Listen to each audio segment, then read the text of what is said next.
Hey friends, tonight we're exploring a fascinating scientific question. What if all of Earth's ice melted? Picture yourself standing on a Greenland glacier at dawn, where the ice glows pink in the morning light. The air is crisp and clean, filled with the gentle popping sounds of ancient air bubbles releasing from the melting ice, nature's own effervescence. While this scenario may sound dramatic, understanding it helps us appreciate our planet's delicate balance. The Earth has experienced ice-free periods before, and life has always found a way to adapt. Before we begin, make yourself comfortable. Maybe fluff your pillow or grab a cozy blanket. If you're enjoying our time together, feel free to like this video and subscribe. Now, let's take a deep breath and journey into this interesting scientific exploration together. The story begins with Greenland's magnificent ice sheet, a frozen landscape larger than Mexico. Scientists estimate that if all Earth's ice melted, sea levels would rise about 70 meters, 230 feet, over centuries. But here's something remarkable. This process would take thousands of years under natural circumstances. The ice we see today is actually part of Earth's normal cycle between ice ages and warmer periods. Historians marvel at how past civilizations adapted to climate changes. The Vikings, for instance, farmed Greenland during the medieval warm period when temperatures were similar to today. And here's a delightful fact: as glaciers retreat, they sometimes reveal ancient forests perfectly preserved under the ice, giving us snapshots of ecosystems from long ago.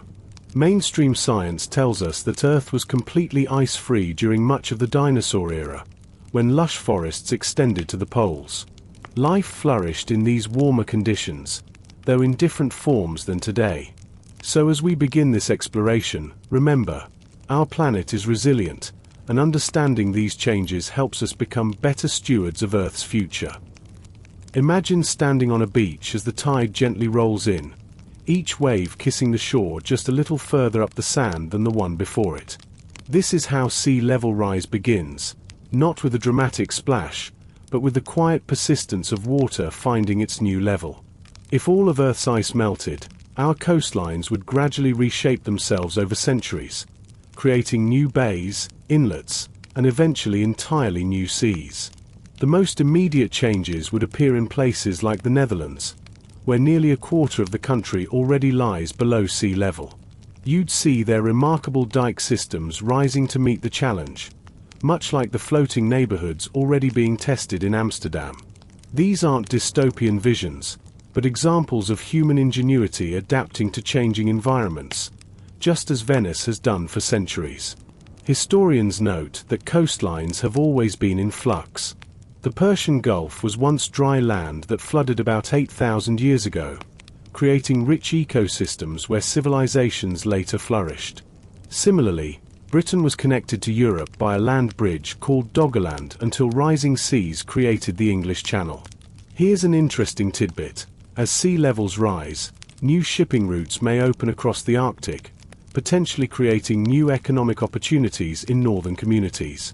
And while some coastal cities would need to adapt, others like St. Petersburg have been managing water levels for generations with innovative flood control systems. Mainstream science reminds us that while the complete melting of all ice would take thousands of years, understanding this process helps coastal communities plan resilient futures.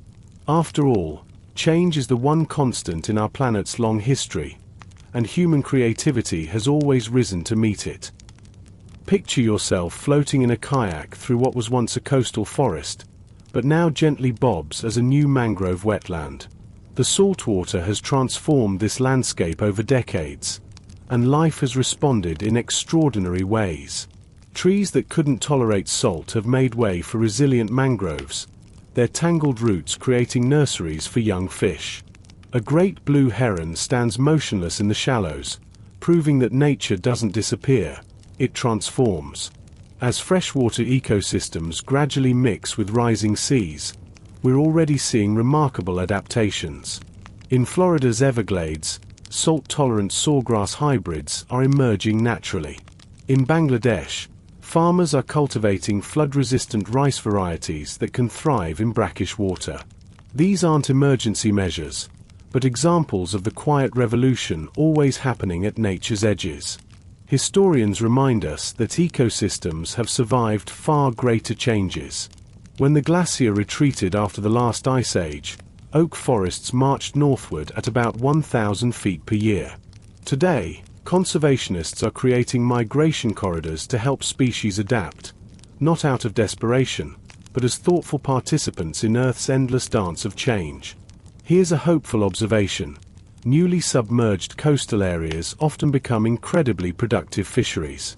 The Chesapeake Bay's underwater grasses, once devastated by pollution, are now expanding into newly favorable zones as waters warm slightly.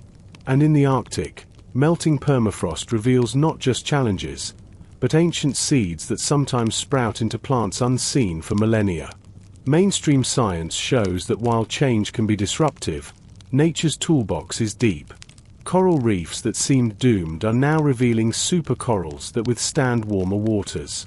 Marshlands are building vertically to keep pace with sea level rise. The lesson isn't one of loss, but of transformation, and of opportunities to thoughtfully guide that transformation. You're strolling through a floating neighborhood in the Netherlands, where solar-paneled houseboats bob gently on azure canals.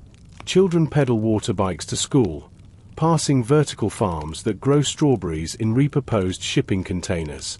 This isn't a sci-fi fantasy. It's the present-day reality of communities already adapting to rising waters with remarkable creativity. Around the world, architects and engineers are reimagining coastal living as a partnership with water rather than a battle against it. In Singapore, the Punggol Digital District combines floodable ground floors with elevated walkways, creating spaces that welcome occasional flooding as part of their natural rhythm. Bangkok's rainwater park turns urban flooding into a beautiful public feature, with terrace gardens that slow and filter stormwater. Historians note that water-based civilizations have flourished before. The ancient Khmer Empire built Angkor as a hydraulic city with canals that both prevented floods and irrigated crops. Similarly, China's Liangzhu culture thrived for 1,000 years in a watery landscape by developing sophisticated flood management systems around 3,300 BCE. Here's an inspiring example. Floating schools in Bangladesh now ensure education continues during monsoon seasons, their buoyant foundations rising with floodwaters. Meanwhile, Denmark's climate-resilient neighborhoods program is transforming vulnerable areas into community assets. One Copenhagen housing project intentionally channels seawater into artificial lagoons that become ice skating rinks in winter. Mainstream science confirms that the most successful adaptations work with nature's rhythms. Venice's new floodgates are designed to open and close with the tides, while Boston's resilient harbor plan creates buffer zones where the urban landscape gradually transitions to wetland.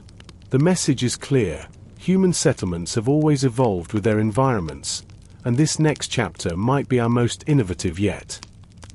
The Arctic tundra is awakening in ways scientists never expected, not as a barren wasteland, but as a living laboratory of adaptation. Picture this: you're kneeling on springy moss that hasn't felt sunlight for 40,000 years, watching Arctic poppies bloom through the retreating permafrost. The air hums with newly arrived bumblebees, while caribou herds find unexpected nourishment in shrubs growing taller each summer. Contrary to apocalyptic predictions, many Arctic species are demonstrating remarkable resilience. Polar bears have been spotted hunting among newly formed freshwater lakes, while seals adapt by pupping on drifting sea ice rather than coastal glacier. Even the microscopic world is thriving. Melting glacier release nutrient-rich glacial flour that fertilizes phytoplankton blooms visible from space. Historians remind us that the Arctic has been warmer before. During the medieval warm period, Norse farmers cultivated barley in Greenland, while the Thule ancestors of modern Inuit developed sophisticated whale hunting techniques to thrive in changing conditions. Today's Arctic communities continue this tradition of innovation. Inuit fishermen now harvest Arctic char in newly formed lakes, and Sami herders use GPS to guide reindeer to emerging grazing lands. Here's a fascinating development. Melting permafrost is revealing perfectly preserved Ice Age landscapes that become instant wetlands. These thermokarst lakes create new habitats for migratory birds, while the exposed peat captures carbon more efficiently than scientists predicted. In Norway's Svalbard archipelago, warmer soils now support 7 times more plant species than in the 1980s. Mainstream science is documenting nature's capacity for reinvention. Polar researchers recently discovered microbial communities that flourish in meltwater, forming the base of new food chains. Meanwhile, satellite data shows the Arctic growing noticeably greener, a phenomenon called Arctic amplification that's creating corridors for species to expand their ranges northward. The story of our changing poles isn't one of simple loss, but of complex transformation, a reminder that life finds its way even in Earth's most extreme environments.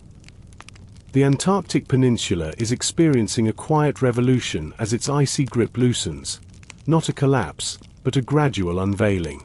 Imagine kayaking through a maze of icebergs the color of crushed sapphires, where glacier carve with the slow dignity of elders passing wisdom to new generations. Beneath the retreating ice, life is stirring in unexpected ways. Penguin colonies are shifting locations with glacial patience, following krill migrations to newly accessible feeding grounds. Adelie penguins, once thought to be declining, are now thriving in parts of the Weddell Sea where ice melt has opened new nesting beaches. Meanwhile, scientists have discovered vast underground networks of liquid water beneath the ice, entire ecosystems that may have been isolated for millions of years. Historians note that Antarctica wasn't always frozen. Fossil records show it was once home to temperate rainforests and even marsupials. Today's changes are revealing these ancient landscapes gradually, like a palimpsest being carefully restored. In the dry valleys, newly exposed soil is already being colonized by microbes and lichens in nature's slow-motion recolonization. Here's something wondrous. Melting ice shelves are creating iceberg oases, floating islands of freshwater that become temporary ecosystems.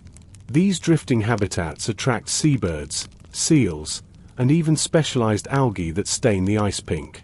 Meanwhile, researchers recently discovered that Antarctic moss can survive being frozen for centuries and still spring back to life when temperatures rise. Mainstream science is revealing Antarctica's quiet resilience. While some species face challenges, others are finding new opportunities, like the explosion of phytoplankton blooms in areas where sea ice retreats earlier each spring. The lesson here isn't one of loss, but of nature's endless capacity for reinvention, working on timescales we're only beginning to understand. You're standing on what was once the Greenland ice sheet, but now reveals an undulating landscape of moss-covered valleys and crystal-clear lakes. The midnight sun glints off countless water surfaces, creating a dazzling mosaic that stretches to the horizon. This isn't a loss of ice, it's the unveiling of Greenland's hidden face, a landscape unseen for over 100,000 years. As the ice retreats, remarkable discoveries emerge. Hardy Arctic plants are colonizing the newly exposed ground at surprising speeds, their roots finding purchase in mineral-rich glacial till. Paleobotanists are giddy with excitement. They've uncovered perfectly preserved leaves from the last interglacial period, offering clues about how vegetation might re-establish itself. Meanwhile, the meltwater rivers carving through the landscape have created spectacular new waterfalls that didn't exist a decade ago. Historians remind us that Greenland's name wasn't always ironic. During the medieval warm period, Norse settlers grew barley and raised livestock in these very valleys.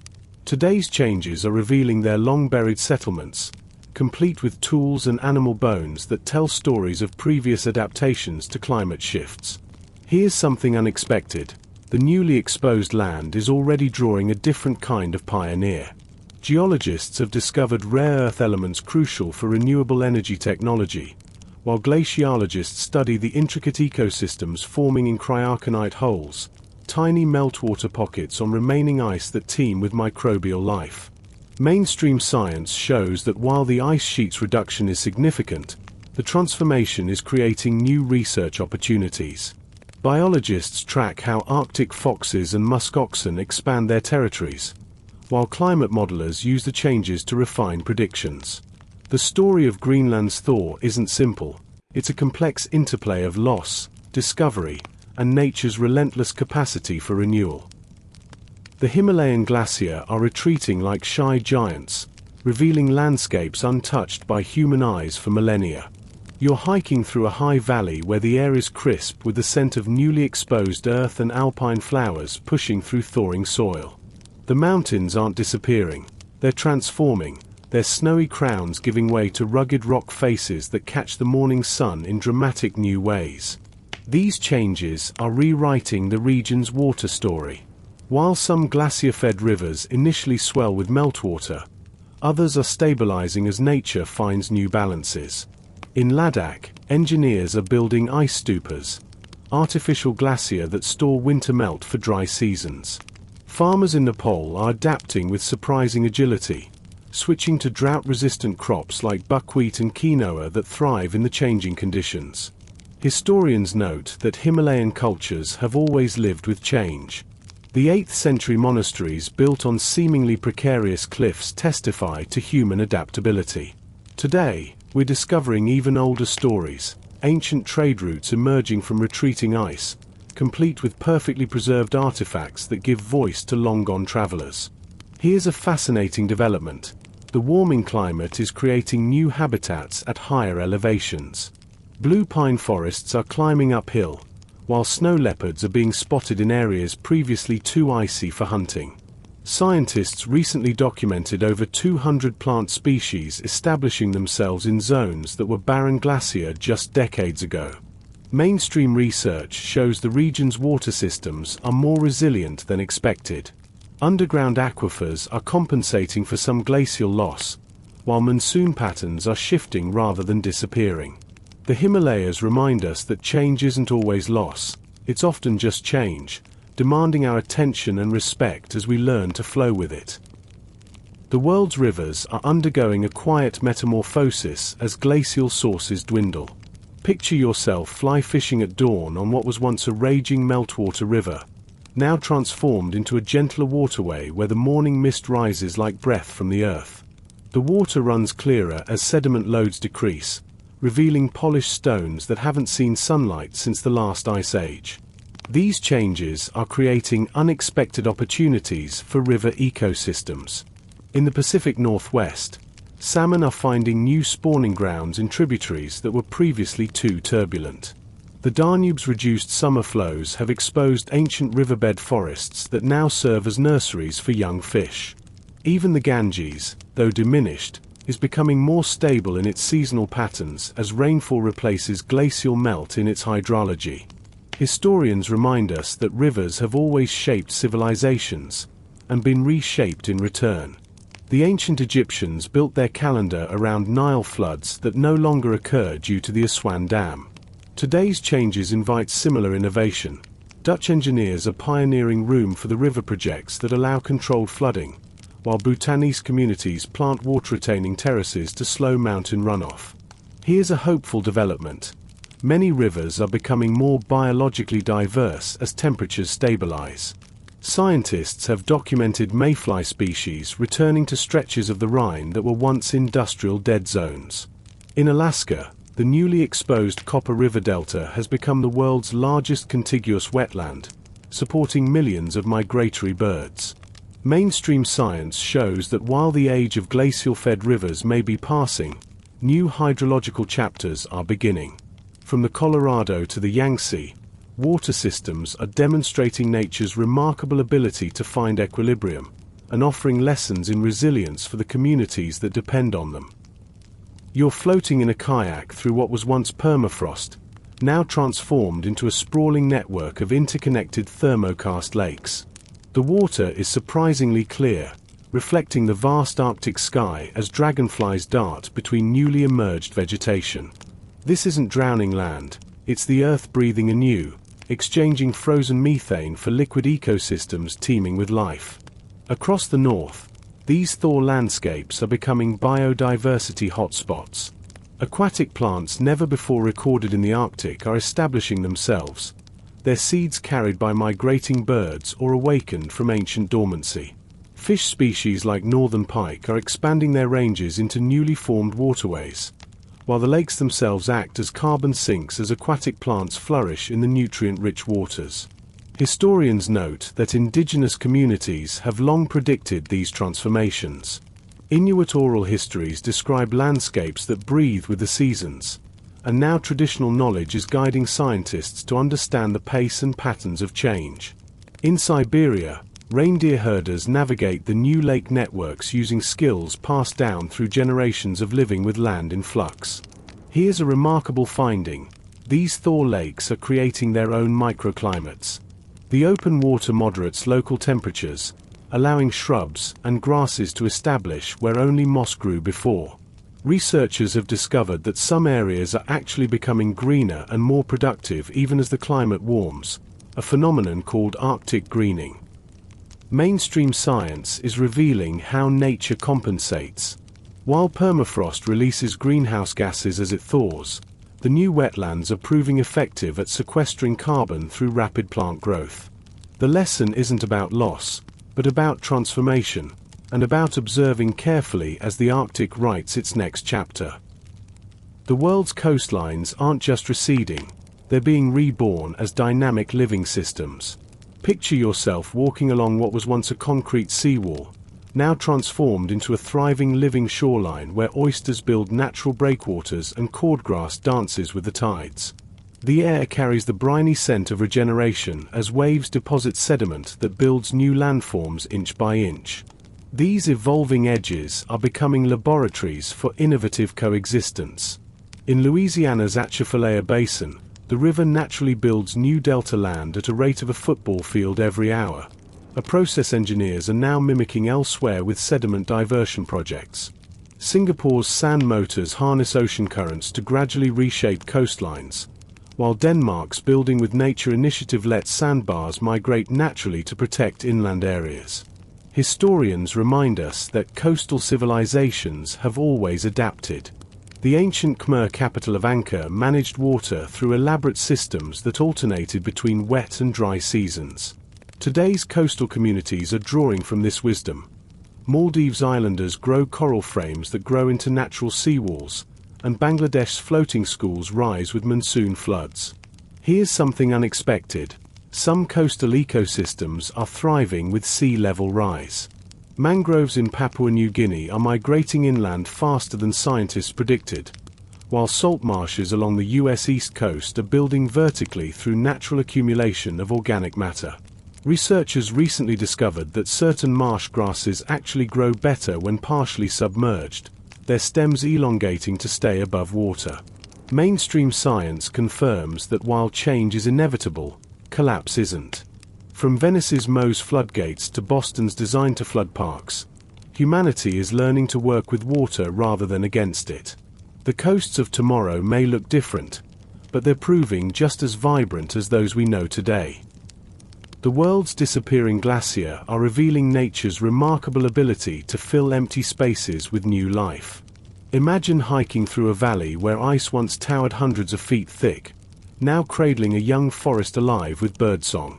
Sunlight filters through pioneer tree species that have taken root in glacial till, their roots stabilizing slopes that haven't felt vegetation in millennia. The stream running through the valley runs clear and cold, fed by the few remaining ice patches rather than the vanished glacier. These post-glacial landscapes are becoming showcases for ecological succession. In Alaska's Glacier Bay, scientists have documented the complete transformation from bare rock to spruce hemlock forest in just 200 years since the ice retreated.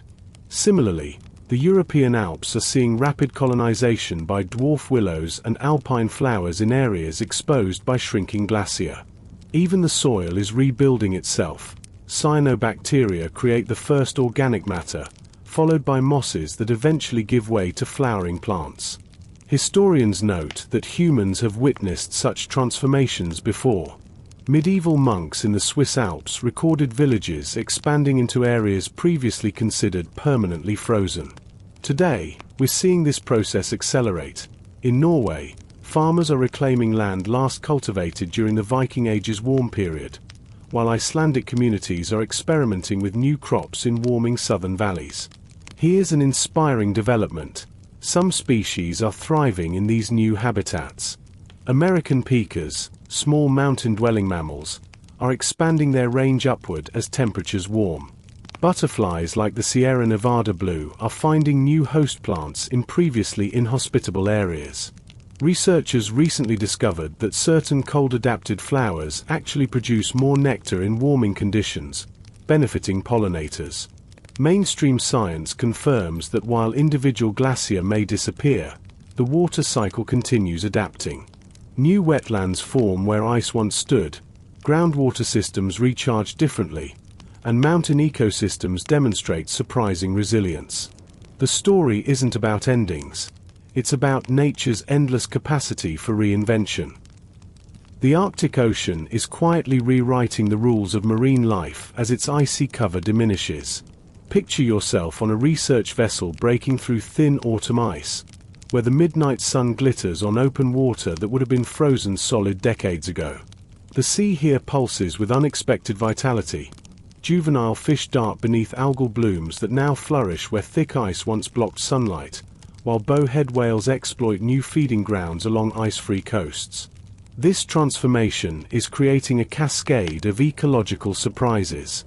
As multi-year ice gives way to seasonal cover, phytoplankton blooms are exploding in areas previously too dark for photosynthesis. These microscopic plants now support food webs reaching from tiny copepods to visiting humpback whales. Even the remaining ice hosts life in new ways. Brine channels within thinning flows harbor more diverse microbial communities than the old, thicker ice ever did. Historians remind us that the Arctic has been open before. Viking sagas describe sailors circumnavigating Svalbard during the medieval warm period, while paleoclimate records show the Northwest Passage naturally opening during past interglacials. Today's changes are revealing artifacts from these earlier warm periods. Inuit hunting grounds submerged for centuries now reappear along retreating coastlines. Here's a remarkable adaptation. Arctic cod are spawning earlier to match earlier plankton blooms, while seal species are shifting their berthing onto remaining ice shelves rather than disappearing pack ice. Scientists recently discovered that some cold water corals are actually expanding their range as currents carry their larvae to newly suitable habitats.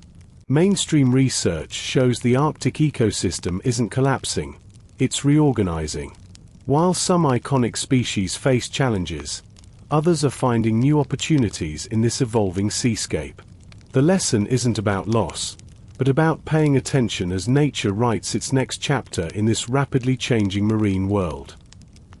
Mountain communities worldwide are demonstrating extraordinary resilience as their frozen water towers diminish. Imagine waking in a Himalayan village where morning light gilds newly installed fog-catching nets, their diamond droplets filling reservoirs even as glacier retreat.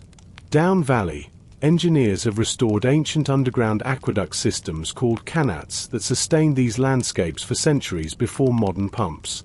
The air carries the scent of damp earth and flowering apricot trees, a reminder that water finds its way, even as its sources change. These adaptations blend cutting-edge technology with rediscovered tradition. In the Andes, farmers are reviving pre-Incan weru-weru raised field systems that naturally regulate water temperature and moisture. Swiss alpine villages are building ice stupas that store winter runoff in towering cones that melt gradually through dry summers. Even in drought-prone California, the Paiute tribe is restoring ancient meadow systems that act like natural sponges, releasing water slowly long after the snowpack is gone. Historians note that mountain cultures have always been masters of adaptation. The 2,000-year-old stepwells of Rajasthan and Nepal's intricate rice terraces both testify to human ingenuity in water management. Today's innovations continue this legacy, from Peru's water pricing systems that fund glacier monitoring to Bhutan's watershed conservation programs that offset hydropower impacts. Here's an encouraging trend. Many mountain ecosystems are proving more resilient than expected. Researchers have documented alpine plants migrating upward at surprising speeds, while some high-altitude lakes are maintaining stable ecosystems despite changing inputs. A recent study in the Rockies found that certain wildflower species are actually thriving with earlier snowmelt, producing more seeds in longer growing seasons.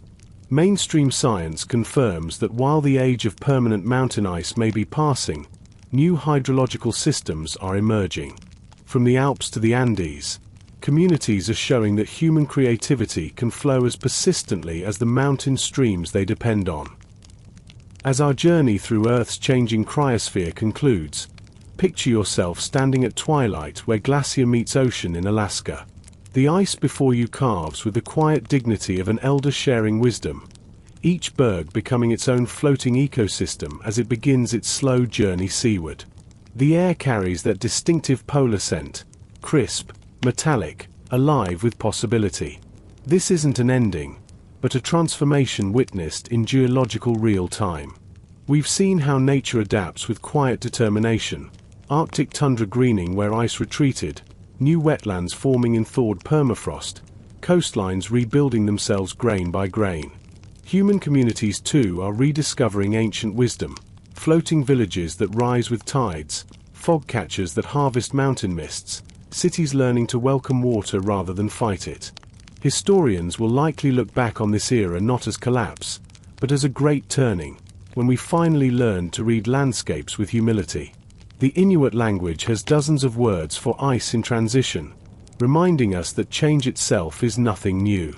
What's different now is our awareness, and our growing ability to adapt with intention rather than fear. So as you drift towards sleep tonight, consider this: Earth's frozen places aren't disappearing, they're becoming something new.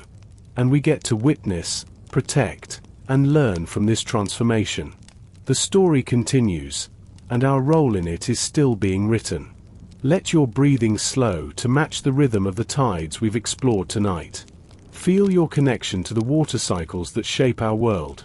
The same molecules that once flowed through glacial ice now fill your glass, your body, the evening air. The challenges are real, but so is the resilience we've witnessed. As consciousness fades, imagine yourself not as separate from nature's changes, but as part of their unfolding, a conscious participant in Earth's long story. The night is quiet. The planet turns. And tomorrow's possibilities are as fluid as the waters we've followed.